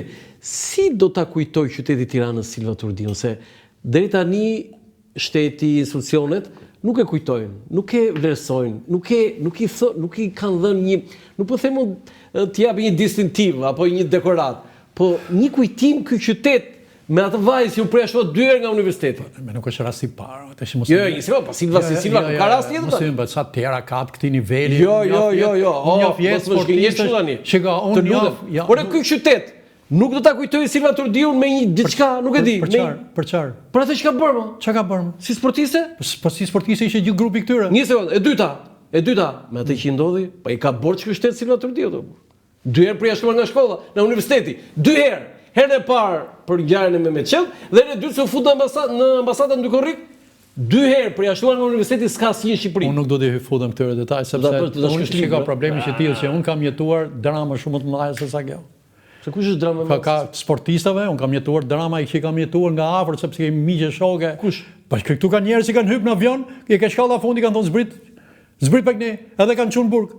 Hajde gje, pse se xhaja vet, pas sa ngjarje ka, kurse ka qenë e vlerësuar, e nderuar edhe sot, e vlerësuar, e nderuar deri sportiste, pastaj jeta çfarë kanë jetë tjetër gjë. Nuk i futem asaj sepse janë pjesë, ti po më bën bisht mua këtu, po hajde nëse kalojmë tjetër. Se ja u kujtua dhe Lulzime Duku në një farë mënyrë dhe e kanë përndjekur. Po pse? Si e kanë dhënë atë që meritonte? E di çfarë nderi kanë bërë Lulzime Duku? Sa ajo ka qenë nivele të larta më burr. Mos u nxito. Lulzime Duka, babai në burg. Shofer Albania për agitacion e propagandë e fusin burg. Dhe Dinamo, Kreshnik Tartari shkon dhe i thot, Lule Duka, ti do vish ke Dinamo, e ken libër, e ka historia, se jam marrë me këte, do vish ke Dinamo. Kjo i luante me Partizanin. Kjo i tha, mama i tha, lutem profesor, mos ta ngataroni, kemi hallin e madh, jemi 78-79 me babajnë në burg. Kreshtik Tatari shkojnë në shtëpi, i tha ti do vish ke Dinamo. Ke Dinamo kjo paraqit mas ditë ose të nesërmen në servitje, dhe kur u kthy në shtëpi gjeti babajnë. Në shtëpi ja kishin liruar. Liruar. Pra ngjarje këtu ka secili ka shtëpian pjesë. Kjo Silvës është simbolike e qytetit. Foto tjetër. Po ti ke libri jote, ke vu Silva Turdiun, ke 100 sportistët. Se ke vu? Jo, po se ka vënsës. Unë s'po them si sport, si ishte Elatas aty, në lart, edhe Luzime Duka. Po, këtu ore boksi, si ishte boksi? Është një ngjarje pa parë. Boksi është zhvilluar vetëm në 3 muaj në Pallat Sporti. Vetëm 3 muaj? Shtator. Kampionatin 63 pra u inauguru Pallati Sportit. Në shtator u bë kampionati kombëtar. Pastaj kampionati kombëtar i trimëve dhe me koreanët në nëndor torneu i madh me koreanët. Pas këtij momenti nuk u zhvillu më. Dhe aty është ndërprerje. Kush e dha urdhrin? Shteti shqiptar më nuk donte sepse kush? Kush mund ta jepte një urdhër? Enver Hoxha. Në këto nivele bisedoi që mos kishin boks më, sepse u hoq edhe në Kinë. Edhe e orientu edhe nga Kina, sporti rënd, vrasës, goditës. Pra kur vdiq ai sportisti? Nuk vdisi këtu në Pallatin e Sportit. Vdiq në Durrës? Në Durrës e di ai boks. Po ai boksit, kam mendimin. Ai Skënderbegasi. Po bravo, atje ka qenë. Dhe ka qenë kushëriri Bujanishanit, presidentit të ndjerë, dhe vdiq ai në ndeshje dhe aty pastaj u ndërprek. Kështu e di unë. Kështu, po ishte kjo, por u dha dhe informacion, u dha dhe nga Kina, nuk u lut më në Kinë dhe një farë mënyrë ndikoheshim ne nga këto lloj. Si ishte niveli boksit ton? Jashtëzakonisht i lartë. Me vërtet? Jashtëzakonisht, bile në 63-shin ne kemi marrë pjesë në lojrat e Xhakartës dhe aty kemi marrë medalje. 2-3 medalje të vendit dytë, vendi i parë. Kush ishte Todi Anku, personaliteti i parë i absolut i boksit shqiptar. Po shumë të tjerë. Foto tjetër? Por që i referohemi duke referuar një emri, Todi Anku. Po këtu? To janë tash ekipet e voleybollit, lojrave me dorë, ja Dinamo e famshme pra. Kreshniku kapiten. Kreshniku po, Partizani. Ai i treti kush është? I treti është Nisteri Hati, po i katërt. I treti aty. Ai i katërt po. Nisteri Hati. I katërt, jo, i katërt i katërt është Aslan Rusi. Aslan Rusi pra. Jo më. Koja, Kreshnik Tartari, Nisteri Hati, Aslan Rusi. Me numrin 9. Trupe voleybollit, Aslan Rusi që nga po këtu edhe këtu një grup meshkuj femna të asaj kohe që luanin voleyboll, pra i kanë vendosur sepse për të rikthyer njerëzit, personalitetet, personazhet për të rikthyer në libër, për të rikthyer kohën, sepse mos harrojmë që në ato vite fotografitë ishin shumë pakta. Dhe kam pas problem. Kishin fotograf? Po jo, absolutisht nuk funksiononte asgjë. Fotograf që shkonin nga zëri i popullit, nga sporti, që bënin fotografi, po shumë pak. E kuptoj. Foto tjetër? Po shikosh këtu jemi në gjimnastik. Flora Toto, profesoresha. Profesoresha që ishte edhe në promovim që më emocionoi, një grua zonë. Sa vjeç është? Flora Toto, se di, se edhe femër nuk mund ta them dot. Jo, do e kam fjalën që edhe pse mbajtur. Po pra, edhe pse ka një moshë të sa edukuar, sa bukur foli dhe edhe sa natyrë sportive është akoma. Edhe sot. Pra, shikoj, gjimnastika ka qenë ndër sportet elitare në ato vite, ha. Në Kini kanë ashtu maraton. Po, edhe këtu kemi patur grupe gjimnastësh të jashtëzakonshëm. Foto tjetër? Do janë edhe po çikosh emrat i kam vendosur me emra sepse jo shumë mirë, më ka bërë shumë shtypje. Bravo që ke vendosur se shikoj sa fotografi në një libër kështu që thon ekipi i Partizanit, po asnjë emër aty. Edhe kjo këtu është Flora Tota, kjo Flora. Por duke qenë që mos ta vendosja 2 herë. E kam intervistuar. Po bravo, një grua zonjë, një grua sportiste nivelit shumë të lartë. Kështu që po, foto tjetër? Ja presim pak. Dhe që ja dhe këtu prap Dinamo, shikojmë Dinamo sipër, Vangjel Koja emrat, Ylli Sheu, kapiteni legjendar, Kreshnik Tartari, Aslan Rusi, Kiçolena, gjithë personalitetet. Kiçolena është ai që u bë trajner mbasi larguan vetëm për një periudhë një vit. Bravo, 2 vjet. 2 vjet. Në mes vitet 80-90. 84, 85. Dhe kur Kreshnik Tartari po sigurisht, po bravo. Po si ishte Kiçolena apo thjesht trajner tranzitor? Bravo. Nuk është thjesht trajner, e të krijosh traditën siç kishte kriju. Këtu kemi ke shtat mendor i famshëm, edhe ky ka qenë një ekip rivalizues. Shikojmë Fatmir Sharofin, një ndër lojtarët absolut në çdo përforcim që lundte Dinamo i Shtetit të merrte. I pari kapiteni. Janë sportistë legjendar për kohën, ekipe sportistë legjendar për kohën. Këtu të shikemi Vasoshakën. Vasoshaka një tjetër personalitet i jashtëzakonshëm. Tani kush janë ekipet tu? Partizani? Janë ekipet me është Ballkaniata 65-ën Turqit. Po, kush është ekipi me të kuqe? Me të kuqe Vasoshaka duke shënuar Po. dhe 101 pikë, shënuesi më i mirë i gjithë turneut. Çfarë thua? Vasoshaka, ja ku është. Tani ai pallati sportiv mbushur plot aty Shiko gjithë pallat, bravo. Të emocionon, kur e shikon. Llogarit 65-ën, dhjetori 65-s. Vasoshaka edhe kam Vil, kur ulem sot e pallati sportit Partizanit, mua më ka rënë rasti shumë se për shkak të timbiri që merret me sport, ore thosha si rrini këta njerëz kaq shumë. E ke vëre? Kjo është pjesë, po të lexosh librin. Po si rrini? E tregoj me Oran Sodën. Po. Stadium pallati sportit i mbushur 4000 vet. Po. Tymi cigares dhe njerëzit që i binin fikët dhe që transportonin dorë pas dore, poshtë i jepshin ndihmën e shpejt. Me Oran Sodën. Me Oran Sportin 68-ën. Llogarit se çfarë. Po ai pallat sporti ka sepse ne po i referojmë, ai ka biletat që u gjinin, si futeshin njerëzit, ato që prisin biletat, rojet që rinin Ka abuzim të biletave? Super. Me bileta falso. Bileta falso. Unë kam, i ke dhe në libër. Biletat e kohës. Ta se kohë. Kush i falsifikonte? Njerëzit më. Njerëzit për ty me mjetë kështu dorë. Me shkroj atje. Me dorë, mjetë dorë dhe kur u fusi atje, as nuk i shifte njëri me shpejtësi. Me Oran Sodën 1500 veta me bileta të rregullta nuk u futën dot, se pallati sportit ishte mbushur me bileta me. Dhe me bileta nuk u futën dot sepse nuk i fusën dot më njerëzit që kishin kurrinin. Flas me Oran Sodën, ndeshjet të mëdha, derbit e Partizan Tirana në basketball, kanë qenë të jashtëzakonshme. Me Ali Pazari, njeriu që runte biçikletat. Liu Pazari. Se Liu edhe jo vetëm në stadiumin e Çfarçak, po edhe këtu. E ke këtu në dhomën e Zhveshës. Me Feti Borovën. E fusin lojtarët e fuqin në dhomë. Në fund e kanë në fund. Ja më erdhi një kështu. Në fund. Mirë këta, po nuk do ta nderoj qyteti Li Pazari me një plak. Po, absolutisht. Erdhe këtu te mua tani, për Silva Turdiu nuk është. Jo, po sepse nuk duhet t'i referohem personazheve. Shikoni tani, Li Pazari është legjend. Po shikoj, nuk duhet t'i referohem para. Ti çam kujtoj, unë isha fëmijë, se unë erdha nga Çorovota në 82-shin. Thosha, si mban mend kjo ujë të biçikletë absolutisht. Si mban mend ai? Ne kemi folur bashkë, po ai njeriu që shtangu holandezët më erdhën Ajax Amsterdamin 70-ën, 71, 70-ën. Ato vetëm filmime Li Pazarin bënin. Sepse ç'është ky njeri. Gjithë ata që na ndjekin dhe nuk e dinë. Te pallati edhe të pallati sportit, po sidomos se stadiumi që me Stafa, vini tifozët me biçikletë. Linin aty. Tifoz sportiv zgjidh i linin 200 lekë, a? Jo, 5 lekë më. 5 lekë. 5 lekë. Ja linin aty në dorë dhe ja linin biçikletën dhe iknin. Jo, nuk ja linin dorë. E lenin biçikletën dhe Liu i vendoste. I sistemonte. I ditë gjitha kur mbaroi. Ai kishte me memorie të fortë që do zotë biçikletën secilit. Dhe kur vinin njerëzit, ky shkonte e merrte biçikletën, ja jepte dhe ato i gjithshin 5 lekë. Dhe Liu e kapte dhe kjo i habiste holandezët kur erdhën. Po si ka mundsi? Ha një aftësi pse fliste 2-3 gjuhë huaja, turqisht, anglisht, 5 fjalë. Lidhe një shall këtu dhe shteti shqiptar ati i lejoi një lloj sektorin privat një farë mënyre, që ti ishte privat. Kishte lek? 5 lekë pra mblidhte. Po 5 lekë. Aq dhe njeriu më popullor nuk i ka humbur një biçikletë. Jo, unë më mend kam qenë në një rast që erdhi njëri dhe e la biçikletën. I ka Liu. Ai e mori dhe as e pa fare. Bravo. Mbaroi, ai do të ifte nga zëri. Mbati një radiodore që dëgjonte rezultatin, nuk ka pas një neshën jetën e vet. Nuk shikon ndeshjen. Jo, shiftaj të. Se ishte jashtë. Runte biçikletën dhe ky është personazh i jashtëzakonshëm. Ja, ka qenë i jashtëzakonshëm. Qyteti duhet ta nderojë me një plak atë djalë. Asa burr. Sa ngjarje. Kur vdiq? Nuk e di, po e ken libër në dhomët e Zhveshës me Fedi Borovën. Sa burr, foto tjetër. Me sportistët. Li Pazari, ky ishte Li Pazari. Absolutisht ishte. Edhe ku e kishte atë parkingun, ke fabrika çokoladave, që ke në hyrje ke Zoguzi. Te Zoguzi. Aty ka qenë fabrika çokoladave. Mbaronte ndeshjen në stadium Qemal Safa.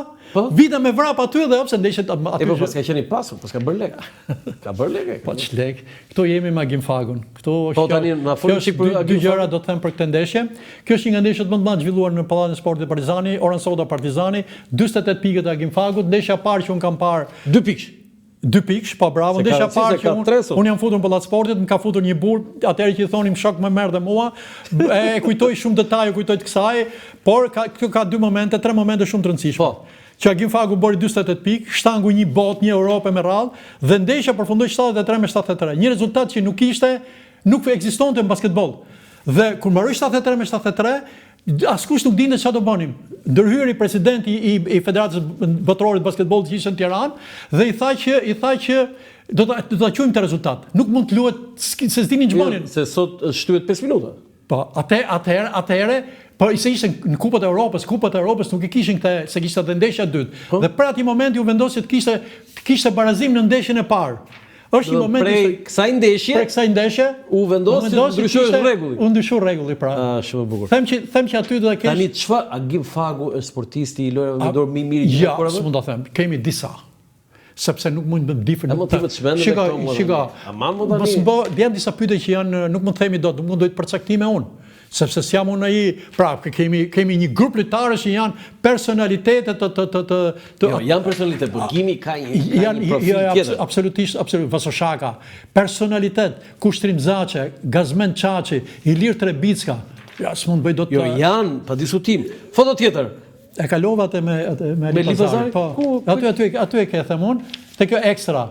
Te kjo ekstra ecën e ke aty në një me aja te mos është. Po. Ali Pazari. Ky është Ali Pazari në dhomat e Zhveshës. Dhomat e Zhveshës me Gazmen Çaçin dhe Fethi Borovën. I madh. Kishin ishte miku i këtyre. Ishte miku. Unë e kam parë vetëm i lëshoj biçikletën. Ke prisë sportistët tani këtu tani. Kjo është Dinamo e famshme. Dinamo e madhe. Dinamo që kualon në turin në raundin final, play-offin, Final Four me 4 skuadra. Pa di çdo ton 72-shin të ishte skuadër në Final Four. Shikojmë këtu Agim Fagun, Aston Rusin, Kiçolenën, Enis Teriahatin, Kreshnik Tartarën. Dash Fagun, jo Agim Fagu. Dash Fagun, shikojmë se si një skuadër që mua më emocionon. Analiza, Ylli Sheun, pra më këto fotografi, libri më ka kthyer emocione të jashtëzakonshme.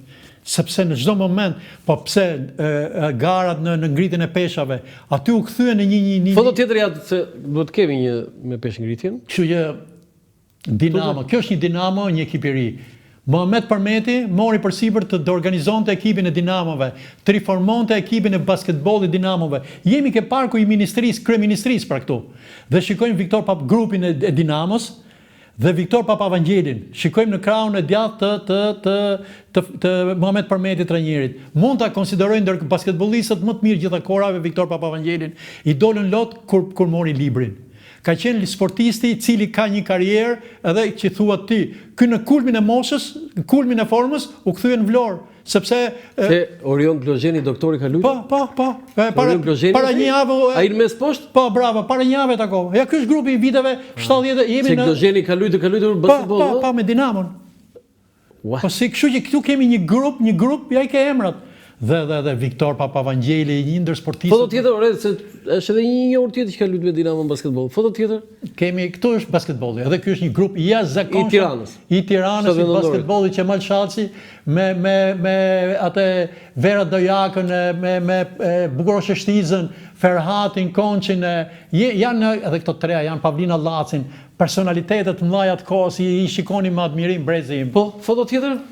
Kështu që janë në libër janë rikthyer të gjithë. Këto janë mundja, peshngritja. Peshngritja. Apo dhe mundja se ajo peshngritja, po është Ferit Berberi i pari djathtas, me cilin kanë pasur një miqësi të jashtëzakonshme. Maksim Rapari, këtu janë gjithë personalitetet që Okej, foto tjetër se unë i kam përzgjedhur pa kështu. Po, sigurisht sepse. Po foto tjetër? Tani Vasoshaka është ndarë me basketbollin. Kur bëri ceremoninë, Ceremoninë është bërë në ndeshjen Partizani Tirana dhe sa i gjatë ishte Vasoshaka? Vasoshaka ka qenë 87-88. Dhe këtu i ka dorëzuar fanellën Piero Kolegas, i cili edhe Piero Kolega është ndar nga jeta këtë periudhë. Dhe këtu është para takimit në Pallatin e Sportit, zgjodhi derbin, bile Vasoshaka ka dhe protokollin e ndeshjes e kanë shtëpi. E kanë shtëpi, Po, dhe më ka treguar, më ka emocionuar. Foto tjetër? Janë ngjarje që i referohen atyre viteve, personazhe, njerëz, arbitra, mundja. Kjo është me rumunët. Shikoni Pallatin e Sportit se si ndiqen nga spektatorët. Shikoni kapjet para çastë dy luftimesh dhe ç'është e vërteta. Bravo i qen fotografit. Janë përpjekur gjithë fotografi sepse qen fotografit se ai pas ka qenë fotograf. Po. I jashtëzakonshëm, shumë profesionist. Po, edhe që janë mirë që janë libër se shoqërojnë shkrimet. Foto tjetër? Në krah të majtë të faqes është teksti që i referohet. I referohet tu është Flora Toto. Bujar Bujari, pra me Bujar Bujari, gjimnastët e famshëm di 65. Lu Pao Cun. Po, sepse në ato vita është miqësia me kinezët, që vinin teknikët kinez, në basketbol, në shtang, në volleyball, në gjimnastik. Pra, edhe këtu është një tjetër detaj në miqësinë me kinezët, Çiflora Totën, profesoreshën e jashtëzakonshme. Foto tjetër? Kështu që i referojmë. Këtu jemi në basketball. Tani, ky kush është ky? Ky është Cuka, Mir Cuka, i cili ndodhet në Amerikë. Në Amerikë. Në Amerikë dhe kam komunikuar kohë të fundit. Bashortja e tij, Mira. Po Mira. Ka qenë pedagoge në shkollë në Akademinë Ushtarake. Ke librin fund fare ke një kapitull, një pallat sporti, po dhe një familje. Se shumë njerëz, shumë sportistë kanë qenë një familje që kanë luajtur këtu. Pra kemi Mir Cukën me Mira Cukën. Agil Fagu, Arben Fagu. Kanë luajtur te pallat sporti. Lutem me Dinamo. Po me Dinamo, pra me Dinamo. Mira lutem me Partizan. Prap janë basketbollistë nga një familje në një pallat sporti. Sepse mësima ishte. Nuk i referon, po që luanin në një pallat. Tani ai 11 që atje kush është? 11 është kryeministri aktual Edi Rama. Ama tani mos thotë. Absolutisht, po me numrin 11 është kryeministri aktual Edi Rama. E shikojmë pra në një ndeshje po zhvilluar në pallatin e sportit. Tregoj çik tani, mos më thoj tani që nuk e mban mend Edi Rama. Jo, më shumë mirë. Sportist shumë i mirë ka qenë, bashkë me Olsin. Po mos e lartësia. Jo, sportist i mirë ka qenë, shtat lartësia 2-2 ka qenë. E favorizonte dhe që ndeshjet kur lunte Dinamo ndiqeshin me interes edhe për dy vëllezërve. Pra sepse kishte rasti që ata ishin të dy në ekip? Po sa herë përkundërzi dhe Edi Rama, Olsi Rama dhe që me prindrit, se në pallat e sportit kishte edhe këtë favor, që edhe prindrit, familjet e ndiqnin, shumë histori dashurie janë të lidhura edhe me këtë lloj pallat sporti. Jo, mos u fut me histori dashurie, se ti nuk u futesh me familje. Jo, mos u futet dashurie tani. Okej.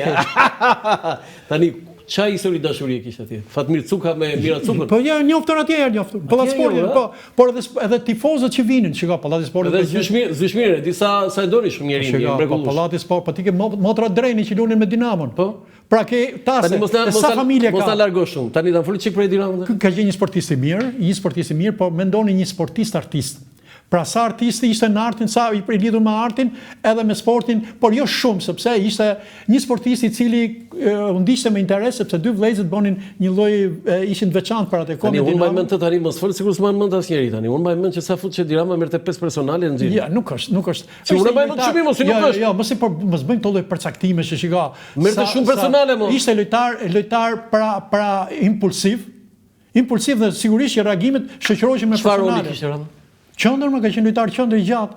Pra lojtar qendër. Po shkoshit. Nëse Mir Cuka ishte lojtar ballor, playmaker pra lojtar qendër. Rama ishte poshtë koshit. Po, lojtar qendër, qendra e ekipit, ë? Po, dhe lojtarët e qendrës gjithmonë janë lojtar të markuar, të markuar dhe rënd një farë mënyre. Kështu që në përgjithësi lojtarët e qendrës edhe janë pak në këthonjza problematik kuptimin sepse reagojnë ndaj kur sulmojnë dhe kur mbrojnë. Ore ti po nduhesh më sikur ke po kujdesesh sikur të zgjidhësh fjalët e dura për kryeministrin. Jo, absolutisht jo. Më leri këto tani. Tani, më tregoj çik si ishte Rama, pse nuk ishte titullar Rama? Titullar ka qenë, më kurse. Ishte titullar, ha? Absolutisht, po titullar dhe në kombëtare.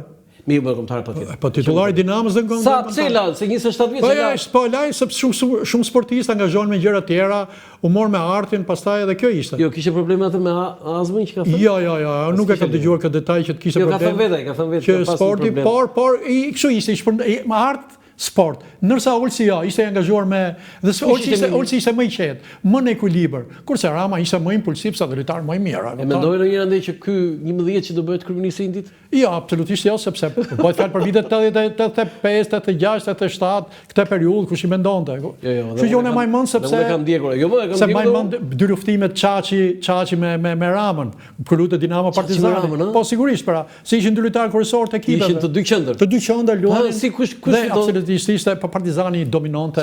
Çaçi që më lart. S'bëhet fjalë. Çaçi ka kualifikuar Partizanin 2 herë në Kupën e Evropës, janë ngjarje Gazmen Çaçi. E fus në lojtarët më të mëdhenj të basketbollit shqiptar. Krahas emrave që tham. Po. Tani, po shikoj ato atletët e Ramës, nga i siguronin bazën. Jo, absolutisht. Dinamo dhe Partizani që janë dy skuadra që i vinin kështu nga Kina i vinin. Të dy skuadra që kishin baza materiale këtyre dy skuadrave, ka dy klubeve kanë qenë jashtëzakonisht të mirë. Më e mira nga të gjithë? Po absolutisht, po. Më mirë se sa Tirana që s'kishte lidhje, më mirë se sa Lokomotiva, më mirë se Vllaznia që në një farë mënyrë lunin me kputucët prodhimi i Nish Goma Durrësit, një farë mënyrë. Por skuadra që dinin jashtë mundin gjenin atlete, sepse ishte e rëndësishme atletët për kohën, nuk është se kishte masive si sot. Pra, një farë mënyrë edhe kush dilte jashtë edhe i kishte një mundësi për gjetur. Keni histori me Ramën basketbollist atë se ti ke qenë vetë kam qenë aty, kam ndjekur në pallat sportit, por ja, përkundazi vetëm kur që takoheshim dhe kaq.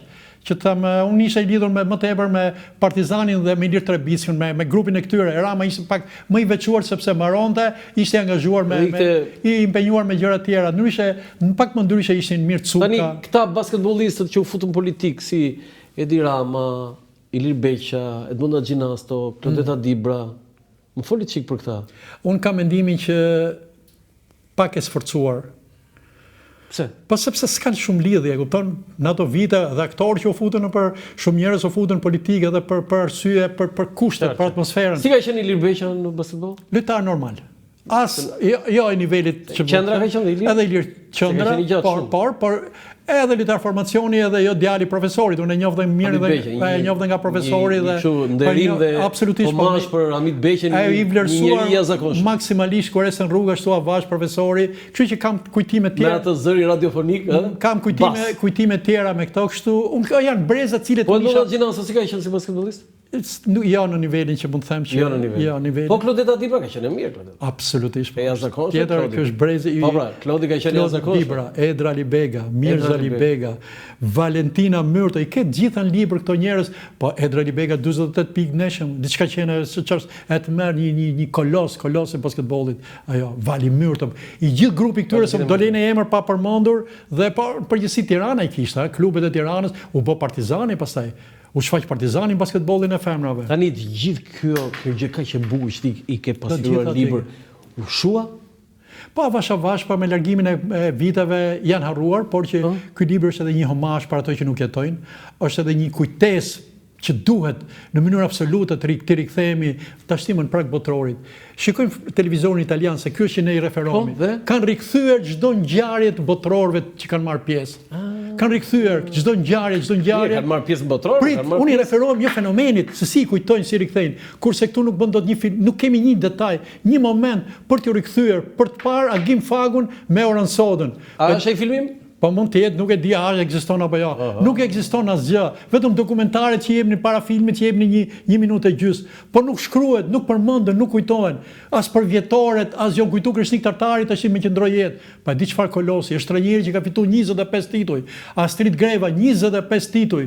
Vangel Koja 25 tituj. Kanë konkuruar botën me një lloj autoriteti që të pap. Në mos gaboj, Krishnik Tartari është i pari dhe i vetmi shqiptari që ka qenë trajneri i kombëtarëve tuaj? Po, i pari, po. San Marinos. Pa San Marinos, po. Jashtë i shkon gjithë edhe Gjelkoja, shkoj, por Don Kona se më kujtua. Trajner. Po, mos e vërtet. Me San Marinos. Po, bravo. Po, Andon Kona? Po Gjorgji?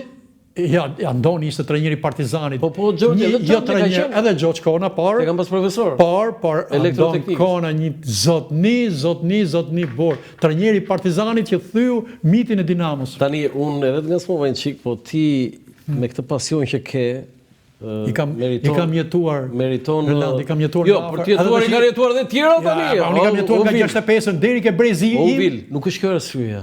Pasioni yt është ajo që ti bën. Edhe kjo është. Se për të jetuar kanë jetuar dhe tjerë i vil tani ka plot gazetarë Shqipëria të asaj kohe tani. Dashur, brezi im është i fundit që ka parë në pallatin e sportit Dash Fagun, Aston Rusin, Agim Fagun. Unë i referohem Koçit Lan Topallit, që u shem një stadium pallat sporti që e bëri nga mesfusha kur kishte ngel edhe 3 sekonda lojë. Ndaj cilit ekip?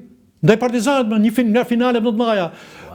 Ndeshja u zhvillua në prill, në prillin e 20 prill po themi. 2 sekonda. 70 në prill të 71-shit dhe ishte 2 pikë përpara Partizan 17 nëntori. 6 sekonda lojë, Partizani Tirana fut topin lojë, Roland Topalli shkel vjen nënsore dhe Virgjil Karaj që ishte në promovimin e librit që i përulem këtyre njerëzve. Përshëllima më e famshme ishte aty Gjil Karaj, vërshëlleu për shkelje vize dhe topi u dha Partizanit. Në 6 sekonda lojë, topi nga pëllumbi ka Agim Fagu, kosh 68-68. 6 sekonda. 68-68. Dhe sa mbetën? Prit, u shtyp 5 minuta. Fitoi Partizani. Dhe në renditje u bën me pikë barabarta. Në mesjavë, 7 nëntori kërkoi të shikohej ishte shkel viza apo jo. Shku në televizion, është hera parë e moviolës shqiptare e përdorur në basketboll, e ken libër. Po e pash. Hera parë e moviolës e përdorur dhe u pa që Lan Topalli nuk e kishte shkel vizën, por nesër nuk kthehej më. U përsërit të shtunën. U përshëndeshë? 70-70 edhe 3 sekonda lojë. Mendoni çfarë rivaliteti i Pallati Sportit? Kujtim Kasmi fillon lojën, ja pason Lantopallit nga mes fusha, lëshon topi siç ishte, në hekur në rrjet. Tirana 72-70, një Pallat Sporti që ra përmbys, Partizani që nuk e besoi, festë e madhe ke Tirana, është një nga koshat më spektakolar, unë e kam përcaktuar koshi që shtango kryeqytetin. Se kështu ishte. Pra ngjarje dhe i kemi përjetuar, për cilat nuk mund të rikthejmë dot Pallatit Sportit sot. Lexoni librin Shkëlqimi i një Pallati Sporti të Uvir Zajmit. Uvir Zajmi, falenderoj shumë për këtë intervistë kaq pasionante, siç e ke shkruar librin. Edhe ju jeni shumë pasionant. Dhe tenton të më ngacmosh në patjetër për çfarë thrasëm këtu, vetëm për të thënë, vetëm për treguar pasionin tënd. Si Landi, di pse, sepse edhe ju më provokoni të ngacmonin ca gjëra që unë kam shumë qejf. I tregoj me shumë pasion për ju televizioni për dhe për teleshikues. Pavarësisht se ngacmimi është pjesa e punës, e profesionit, punë të rinjos që vjen, flet dhe mbi të gjitha që shkruan dhe boton. I keme vepra, nuk i keme fjalë. Edhe libri juaj 100 sportistë të Tiranës më ka emocionu pa mas. E hap e rikthej dhe më kthej personazhe dhe është një omazh i madh, një ndihmë e madhe për sportin, për historinë, që njerëzit kanë një mundësi t'i hapin, t'i shikojnë sepse i kemi harruar. Ky ishte emisioni im për sot. Publicitet nga Ora Lançafoku. Mirupafshim. Për herë të parë në Shqipëri dhe Evropë, përmes aplikacionit të reja, zhvilluar nga Akinvest, mund të dërgoni para me MoneyGram në të gjithë botën, direkt në telefonin juaj. Dhe kjo do të kushtojë sa gjysmën e komisionit që do të paguanit nëse ju do të shkonit në çdo sportel. Mjafton të shkarkoni aplikacionin e reja për Android dhe iPhone, të regjistroheni si klient dhe menjëherë do të dërgoni para në të gjithë botën, me MoneyGram vetëm me gjysmën e komisionit. Bëj zgjedhjen e zgjuar, dërgo para me MoneyGram në aplikacionin e reja.